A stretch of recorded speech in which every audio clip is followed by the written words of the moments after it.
লক্ষ্মীপুরে জমি সংক্রান্ত বিরোধের জেরে নূর নবী বকুল নামে এক ব্যক্তিকে পিটিয়ে হত্যার অভিযোগ উঠেছে। শুক্রবার ৬ অক্টোবর সকালে সদর উপজেলার দালালবাজার ইউনিয়নের মহাদেবপুর এলাকায় এ ঘটনা ঘটে। নিহত বকুল একই এলাকার আলী রাজা পাটোয়ারি বাড়ির মৃত অজিউল্লাহ মাস্টারের ছেলে। নিহতের স্বজনরা জানান, স্থানীয় আব্দুর রউফ কংদের সঙ্গে দীর্ঘদিন ধরে জমি নিয়ে বিরোধ চলছিল একই এলাকার নূর নবী বকুলদের।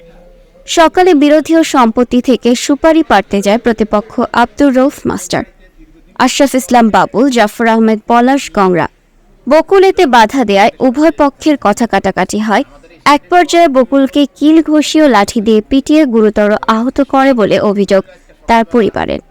পরে এলাকাবাসী তাকে উদ্ধার করে জেলা হাসপাতালে নিয়ে গেলে দায়িত্বরত চিকিৎসক মৃত ঘোষণা করেন।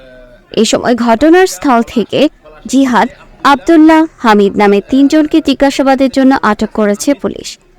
লক্ষ্মীপুর সদর থানার ভারপ্রাপ্ত কর্মকর্তা মুসলিউদ্দিন জানান, মরদেহ ময়না তদন্তের জন্য জেলা সদর হাসপাতাল মর্গে রাখা হয়েছে। ৩ জনকে জিজ্ঞাসাবাদের জন্য আটকও করা হয়েছে।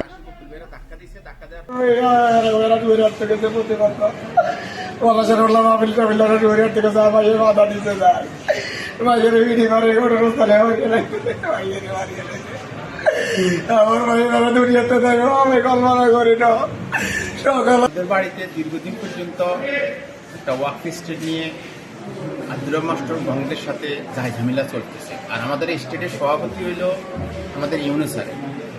তো আজকে সকালবেলার ঘটনা হইলো, আজকে সকালবেলা আব্দুর রহমান মাস্টারের ভাই আসরাফুল ইসলাম বাবুলের ছেলে জিয়াদ, আব্দুর রহমান মাস্টারের বাতিজা পলাশের ছেলে আব্দুল্লাহ, পলাশের ছেলে ছোট একটা আছে হামিদ, এরা সব সুপারি প্রাপ্ত গেছে বাগানে।